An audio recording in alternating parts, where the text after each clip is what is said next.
If you're busy balancing a rental portfolio and maybe even a full-time job, you might not spend much time researching design trends. I definitely don't.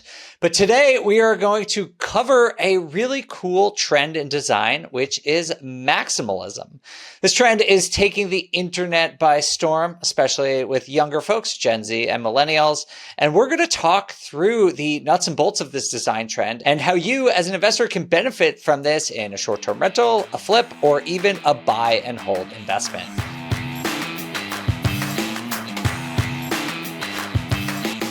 Hey everyone, I'm your host, Dave Meyer, and with me today is Henry Washington. Henry, thanks for joining us today. Hey, thank you for having me. As always, enjoy doing these with you. And today we're talking to internet sensation Tay BeepBoop, who is an expert in renter-friendly hacks and maximalist design. And we're going to be covering what exactly maximalism design is. We'll learn about renter-friendly design hacks that we can do inexpensively and that homeowners can use. And stick around after our interview with Tay because Dave and I are going to talk about why this matters for investors. Tay, welcome to the podcast. Thanks for joining us. I'm so excited. Thanks for having me. We are excited to have you here. I'd love to start our conversation with just framing what maximalist design is in the first place. Let's see. Okay. Maximalism to me is an expression of just like fully creative, not caring about what someone else would think. So it's just your brain on absolute steroids with no hesitation. So that's what maximalism to me, it's just like unabashed thoughts put into reality. Wow, that sounds very liberating. It is nice not having boundaries. And it seems, I am an idiot when it comes to design, but it seems like maximalism is really sort of becoming a really popular trend right now. Why do you think that is? I hate that it's become a trend because I genuinely like it. Like I've always been like this. And so I'm like, what I like is now trendy and I wish it were just unique. But yeah, I think what happened is the pandemic really kind of blew that door wide open because people were stuck in their homes when before the pandemic, you spent maybe 20% of your day at home. The rest was outside at work. And so when people were stuck in their homes, they were like, I'm kind of sick of seeing white walls all day, every day. So I think that's what changed things and why it's become so much more popular. You know, when we were growing up, so I'm a 80s baby, right? I was born in 81, so I'm showing everybody how old I am. But our homes were just always full of things. Like everyone collected things. Like my grandma collected salt and pepper shakers. And it was this weird, like eclectic mix of salt and pepper shakers from all over the world in every shape, size, form, and fashion. My stepmother collects roosters and like Live ones? no, like I should have caveated that. Yeah, no, there's it just roosters on anything. Like it's just Tchotchkes. I don't know. Like there's something comforting to me about maximalism and just doing what you want and having what you want in there and being okay with it. And I think maybe it relates to like just how people in the 80s and early 90s were raised. Oh yeah, I grew up in Hawaii and I'm Asian. So like I think it's common in the Asian culture of like a lot of people are just hoarders. Like my auntie and uncle's houses where like there were boxes everywhere, you could hardly walk, but it wasn't like scary hoarding. It's just like everyone's house is kind of like that. And it's probably also like immigrant story of it's hard to let things go, you want to collect. And so same growing up in the 90s of you're surrounded by things constantly and it's kind of overwhelming. But I think in the modern remake of maximalism, it's curated things or it's intentional things. It's not just I'm collecting trash, which is how I feel my family was doing it. It's more so you're collecting things that make you happy and bring joy. I like that. That's a better version of it. But a lot of this can seem, expensive. How did you figure out how to implement this into your lifestyle in a way that was affordable? My origin story is I bought my first home. It needed fixing up because it was a Victorian home, like built in 1900. And so it was a bit of a wreck. It needed to be fixed. And I bought the house, all of my money was sunk into it, and I had $0 for hiring a contractor or for decorating or buying wallpaper. So how I started was finding extremely cheap hacks to make my home original and make it my own. So the easiest thing I did, which wasn't even intentional, it's really because I had no idea what I was doing. Like Dave, you mentioned, like, you do not know the world of design. I also do not know the world of design. I don't know what I'm doing. I'm learning on the way. So I started out being just uninformed, and I thought, okay, I have no money, but this house is really depressing and I need to fix it up. So I just wanted to make a simple mural in like a corner of my wall. And I went to the hardware store. I bought 5 gallons of paint because I was like, I need 5 colors of paint. So I bought 5 gallons. I come home, do my mural. I still have 5 full gallons of paint. Like, murals don't take that much paint. And so I was like, well, now I have 5 gallons of a rainbow color of paint. What do I do with it? And that's when I just made the most of it. And I was like, what can't I paint in this house? And I'm just going to do all of it. From there, once I had painted walls, I was like, okay, well, now I need furniture. So I started sourcing things from Facebook Marketplace or literally off of the street. And then I would upcycle them and customize them so they fit my style. And everything was done on the very, very cheap end. I do want to dig into this concept of all the DIY you did, but since this is a show for real estate people, just curious, where is this Victorian house from the 1900s you bought? That's what is, like, people on the internet, they might be like, you're so relatable, you're so real. But no, I'm completely unrelatable. I bought a house in San Francisco, like in the Mission, in a very desirable neighborhood. Sorry, it's not a house, it's a condo. But that was the first place I bought. And that is why I could not afford any help, because it cost so much money to buy this place. Are you sitting in that place right now? Ooh, no, I really ended up hating that home. Like, truly, it made me mentally ill. I had like severe health issues and safety issues, and I did zero research on the house that I bought because I was an uninformed, unexperienced first-time homeowner. So I found the house on the internet on a Wednesday. I have never viewed a house before, don't have a realtor. By Thursday, I got a realtor, pre-approved for a mortgage. By Friday, I went to see the house, and I was in escrow. So I found it on Wednesday, in escrow by Friday. I know nothing about home owning. And once I moved in, I quickly found out that there was no heating or air, like AC. And I didn't realize that's something I had to look for. I just assumed. And so it was winter and I was freezing. And I don't know if this is even like allowed or normal, but I got the contact information for the previous owner. And I'm so uninformed. I text them and I'm like, hey, can you like tell me how to turn the heat on? And they said, oh, there is no heat. I spent so much money on this house and I'm so stupid. I didn't check if there was heat. So there was a lot of mistakes I made, and I moved out as fast as I could. Yeah, I mean, sounds like health-wise you needed to. I'm curious, did you sell it or rent it out? No, I am personally very afraid of renting out. I don't want to be a landlord. It really terrifies me. At least in San Francisco, the renter rights are so strict that someone can just really, really screw you over by renting. And I've made the mistake already, proven that I do not do my research. So I was not going to risk just letting anybody into that house and me being tied to that house for an indefinite amount of time when I just wanted to get out. Yeah. No, it makes sense. And I think, we're a show and a community of people who invest in real estate, but we often talk about just knowing yourself. And if you don't want to be a landlord, it's just not right. It's not the right business for everyone. All right, we got to take a short break, but we'll be right back with more from Tay after the break. Welcome back to the show. We're here with Tay Nakamoto talking about rental-friendly design and how property owners can use it to benefit their bottom line. Let's jump back in. But I was asking if you sold because I was curious, sort of, you made all these changes to the house. You did all this painting, all this maximalism. Did it add any value to the house when you went to go sell it? I wanted such a clean slate. I wanted to sell it completely as is with all the furniture. I didn't want anything. So that really minimizes the pool of people who happen to not want to keep their own furniture. The amount of people who like my design style.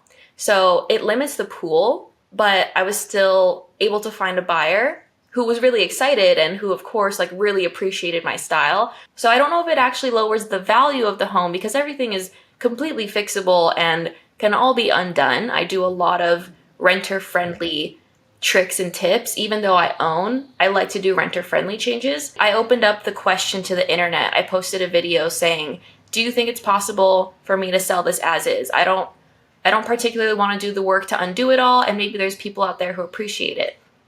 And it had like millions and millions of views on all different platforms where a lot of real estate agents, they were messaging me, they were commenting, they were saying, you absolutely can do this. It might take time, but you can.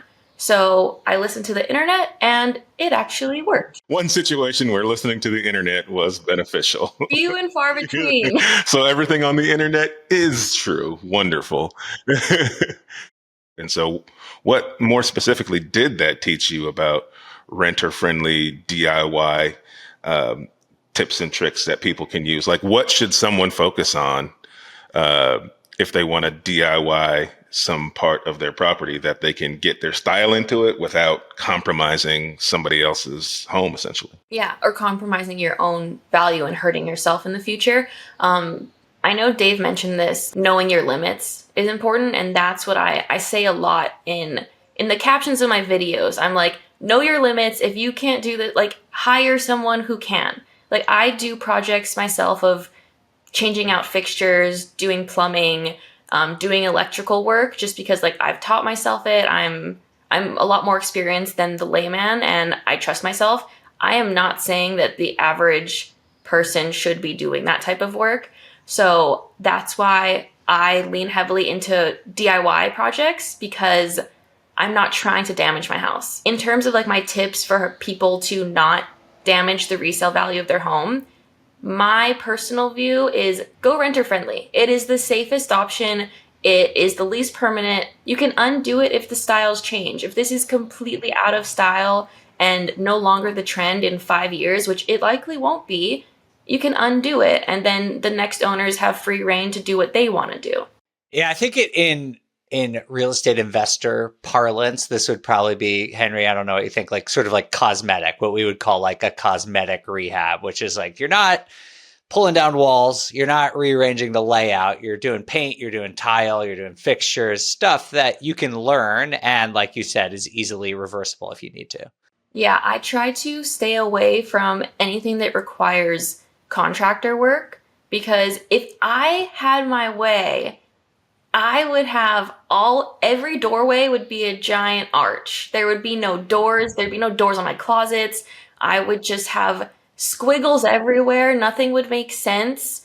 And in the future, people aren't going to appreciate that. I would appreciate it because my home, but that's not going to work for the majority of people. So I try to stay away from really messing with the integrity and the structure of the home. And since in San Francisco, everything is mostly Victorian style, I try to highlight the Victorian aspects of it, like all this crown molding, all the trim. Clearly you can see that I'm like highlighting it and making it pop versus trying to minimize it, even though my style is actually more mid-century modern. It's like a lot more clean lines, but I'm working with what I have and trying to not mess with the integrity of the home itself. So what are some like specific examples of like a renter friendly DIY project that you would do or have done that adds style for you, but could easily be undone and no one would know?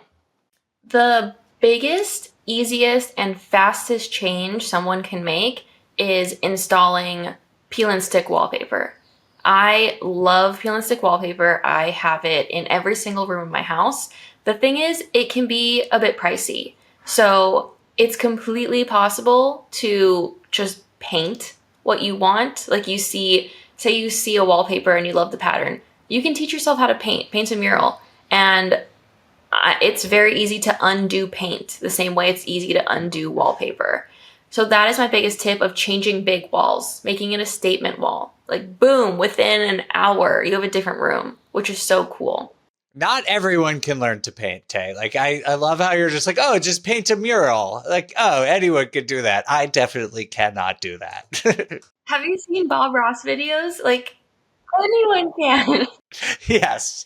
I am also, you mentioned know your limits. My limit would be if it involves a tool of any kind, I shouldn't do it. So That's good. You know that. You know it. so I would hire somebody for literally everything that you have probably done, but I understand my capacity for doing any type of work and renovation. But you know, what's really cool is like, it's almost like the what a time to be alive, right? Because with technology and 3D printers and, being able to get different types of products, there's so much advancement with products. Like we have done peel and stick backsplash tiles in our apartments, and it looks like tile.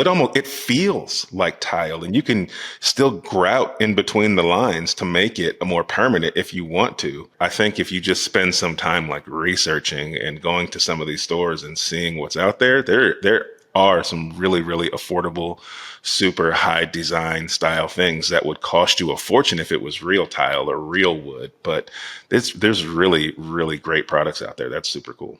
The research is important because with every product in the world, there are really crappy versions and there's good versions. Like there's a lot of people who claim to sell renter-friendly wallpaper, for example, and it's not actually wallpaper, it's actually contact paper, which is a very cheap alternative, but they're selling it as if it's peel and stick wallpaper, and that will just rip off your paint. Like they're just trying to make a buck on people.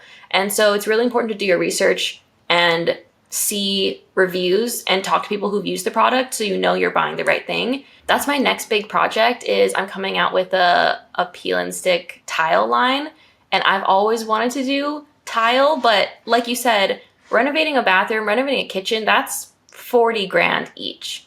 I'm not trying to spend that money, but I will spend a couple grand, like $2,000 on fixtures and tile that I can rip out, like peel off in a couple years. I was watching some of your content and I saw there was like a living room where you had hung 3 almost like chandelier style lights. Look. Yes, yes. But you didn't, there was no like wiring and electrical work, but it looks like it was. So can you like share with us, and especially me, asking for a friend, like how you're doing some of these lighting projects and making it look as if it was, designed and built that way when the builder put it in? Which costs thousands of dollars. A lot of my projects come from problem solving. Because, for example, I made the same mistake if I bought this house and didn't do enough research. I bought this house, obviously in the daytime I saw it. I move in at nighttime, pitch black. I'm like, where's the light switch? There is no light switch. There is no lighting in this whole room. There's not a single lighting. There's not outlet.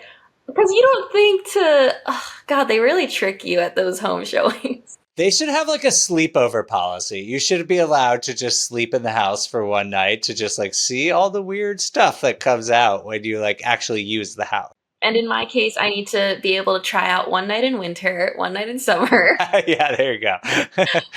But so everything's problem solving. So that's how I came up with this lighting idea. Is I hired an electrician to come here and tell me how much would it cost to install lighting.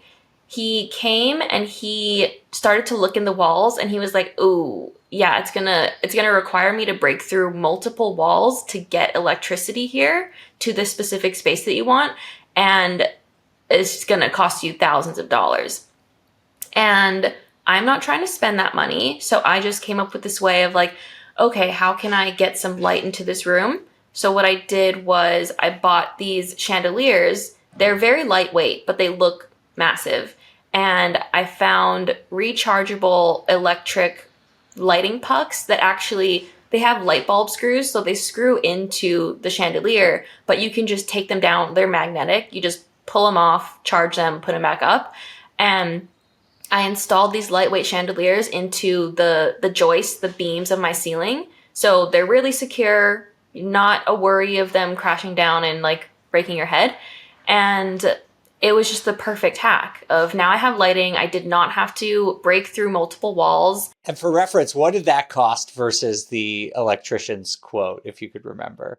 Okay, the electrician would have been, it would have been at least 2,000, maybe 3,000. And I went overboard because, you know, I'm maximalist. So I got 3 chandeliers when I only need 1. But the chandeliers are probably 500, 600. So yeah, 600 plus the light pucks, which are, I'll say $40, $50 for all of them at most, compared to 3,000. Awesome. Yeah, well, that's much better. Absolutely. And it looks really good. I think that's the best part about kind of what you do and what you show people how to do is you can really get these high-end design style finishes and you can save a ton of money doing it.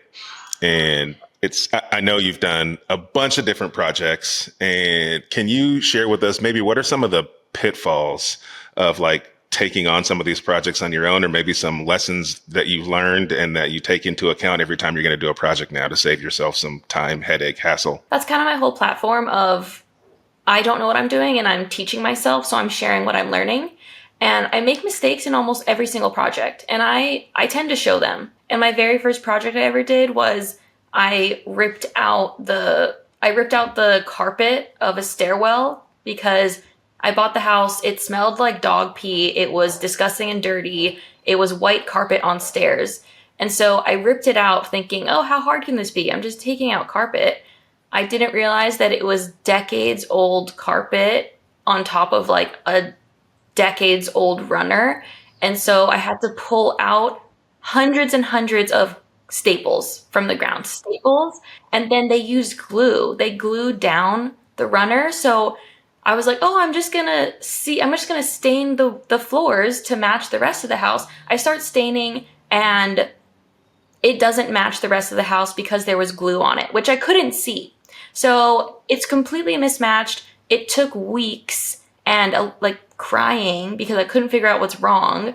And I really learned my lesson on why did I think I could rip out like Victorian stairs when I have zero experience. And I highly suggest looking into things before you start. I have this almost exact same story in perfect reverse. When I first bought my first property, I tried to build a staircase into like a back patio. Not yourself, right? That's insane. It was the most humiliating. I've probably told this story on this podcast before, but it was so humiliating. It was like in the back of this fourplex, and I had these very nice tenants, and they were like, we need these stairs. It was just like 5 or 6 stairs. I was like, I got this. No. I had no idea what I was doing. I went to a pawn shop and bought my first drill and my first hammer, and I was like, or a screwdriver. I was like, I'm going to do this. And I like rolled up, and day after day, I was just failing at this, like watching YouTube, trying to do it. And then one day I pulled up and there's just this beautiful staircase there. And I was like, oh my God, what happened? And my tenant's dad came out and he was like, I saw you out here the other day and I just felt really bad for you. So I just did it for you. You're so lucky. Yes. But similar staircase story, learn your limits, do a little bit of research before you jump into something, because no one should mess with staircases. We're not qualified. No. It's for professionals only. Yeah. Well, back to sort of this idea of maximalism, Tay. When I hear you talking, my investor brain starts going to the idea of short-term rentals, because we've talked a lot about what renters can do, but I own a single short-term rental, but I've noticed doing that you sort of have to redesign it every couple of years anyway. So like this seems like such a perfect and fun way that you could keep up trends in an inexpensive way and like always have a short-term rental that's super on trend and appealing to modern consumers.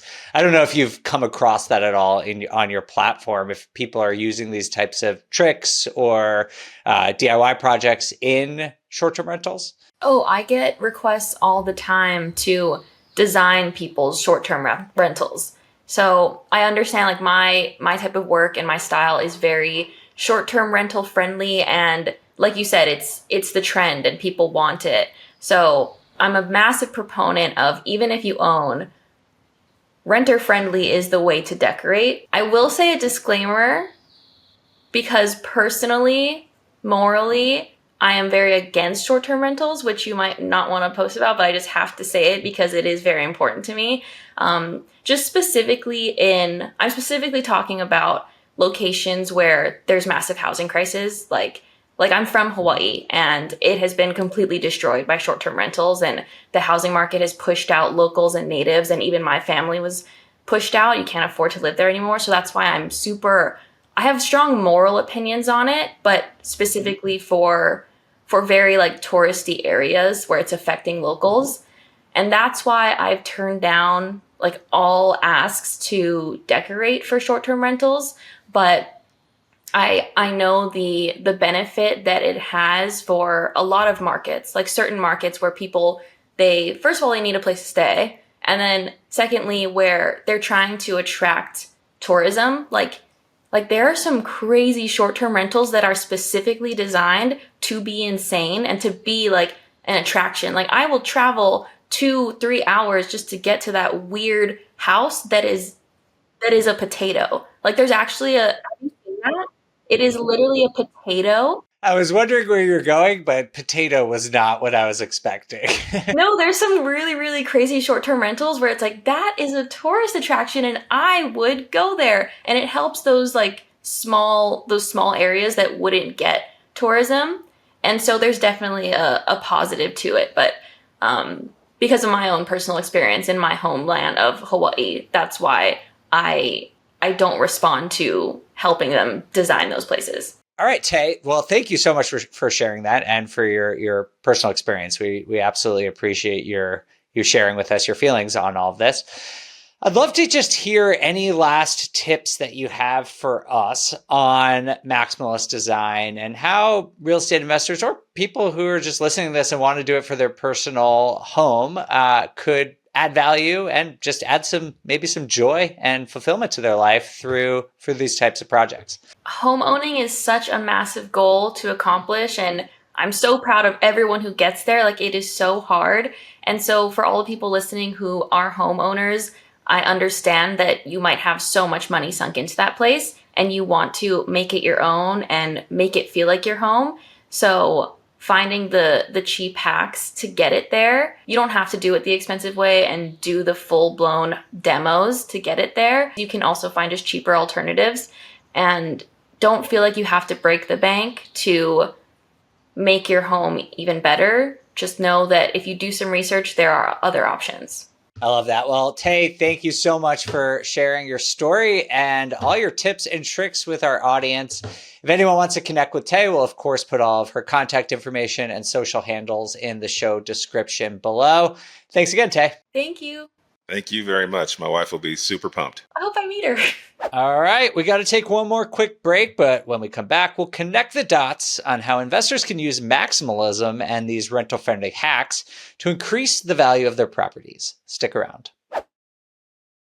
Welcome back to the BiggerPockets podcast. Let's jump back in. Super fun conversation with Tay there, Henry. What do you make of all this? How can investors apply these ideas to their portfolios? Yeah, I think this is great information if you are a real estate investor, especially a landlord. Because I think when people think about flips, their brains often go to like, what are things that I can do to make my house pop? But you also typically have bigger budgets on those projects. Where I think this is really helpful for people is landlords, because there's just a sea of the same white, boring walls, the same boring finishes. They're very basic, cheap level finishes. And you get these products that there's no life in them. And what we've learned in our rental business is whenever I add a feature wall or wherever I add something other than a subway tile backsplash, Like the property rents so much faster, and they typically rent for a little more money. Yeah, every single time. And so we have started to, every time a property turns over, we try to find a wall in the living room that's big enough for us to add a feature wall to. And when I say a feature wall, all we're doing is making a design out of little 1x trim, and then we're painting that wall a color that pops. Oh, that 1x trim, people love that. Couple $100 in materials, couple $100 in labor, and people love it, and they want to rent the property faster. And so, yeah, there are lots of really inexpensive things you can do to make your property stand out. Because you have to think about it. If you have a house and you've got people touring properties, they're not typically just looking at one unit that day that they're looking at properties to rent. They're going to look at a bunch. And so if they're going to look at 3, 4, 5 units, you want them to look at yours and remember it, right? You want them to look at yours and feel at home. And for a few $100 to be able to make some changes, like I think peel and stick wallpaper is a great idea. And you can put that in smaller spaces and make them pop. Like just creating something inexpensively that makes you stand out. It is proven for us to be a worthwhile endeavor, especially like the peel and stick backsplash tiles we were talking about. We did that in a rental. We tested it in a rental. It's holding up great. I was just in that rental like last week checking up on it because we had storms go through. And so I had to actually go into my units, and it looks great. It holds up like regular tile, and like people, like these places rent so much faster. That's awesome. Yeah. I think I've been guilty of this in the past, of thinking, hey, I don't want to put off any potential renters. And that is sort of this reductive thing where you just do the gray with the white trim that everyone has everywhere. But you have to think that, yes, you might not put off anyone if you're doing that, but you're also not attracting anyone because it's boring. And so if you do something cool and interesting, maybe 3 out of 5 people aren't interesting, but the 2 people who like it might really like it and might be really interested in it and be enthusiastic and passionate about renting your place. So I really like it. And I also love the framework about what she calls rental friendly design, where it's just cosmetic stuff. This isn't like you're fundamentally altering your house. Like she was joking about making every doorway in her house an arch. I don't think I'm going to do that anytime soon, but I like this idea of reversible things so you can stay on trend, because as all of us who own rental properties already know, you have to upgrade them. You have to, do a cosmetic refresh every couple of years anyway. So you might as well make it cool and trendy and what people want, because you're going to have to update it 5 years, put new paint in anyway, and then you can adapt again. So I want to ask you, like on the other end of the spectrum, as a landlord, like, do you feel like you should know what some of these trends are that people are doing to like be aware of what's going on in your property? And B, do you care? Like, do you want your tenants to come and tell you they're going to do this if it's something so easy to undo? Well, everything design related gives me crippling anxiety. I hate it so much. Like I can't make decisions about this, so I don't want to know. But the thing I really like about it is because I often get tenants who ask me to alter the premises. And I sometimes say yes, but like a lot of times I'm like, no, I don't want you to do that. But there are so many cool things like you were talking about that now I can even suggest or collaborate with them on, like these idea of those like lighting pods. Like I have units, I was writing that down because I have units that don't have overhead lighting. I was like, that's a great feature I can add now. Or if someone requests something like that, even in a living room, I'll just buy that and add that and make it a cooler experience. So to me, I really like those kind of like tech hacks to upgrade the quality of the property. Dude, don't put me in front of like wallpaper and ask me to choose. I'll just go blank and say nothing. Yeah, I think for me, from a landlord's perspective, if somebody were to come to me and want to do maybe some of these projects, I would if somebody comes to me and they want to paint my unit, I typically tell them no, because it's very rare that they're going to go back and paint it back the way it was. And so I think from the perspective, if it was me, I would want to know what was going on so that I could do kind of what you said, is say, if somebody has an idea that they want to do something, I could say, no, I don't want you to do that. But here are some options I am okay with. Here are some things that you can add that I'm totally fine with. Because I would either know that I could quickly remove it when I need to, or I might want to keep it when it's done. Yeah, exactly. Like you can't paint, but peel and stick wallpaper. Cool with that idea. Like that, I think that's a great way to build rapport with a tenant. All right. Well, thank you so much for joining me on this conversation. And please, I can't see Jess, your wife, in the background, but was she just like over your shoulder watching this interview? No, she wasn't. She couldn't be. She couldn't be around today, so she's going to have to listen like a fan, like everybody else. All right. Well, thank you all so much for listening. We'll see you again soon for another episode of the BiggerPockets Real Estate Podcast.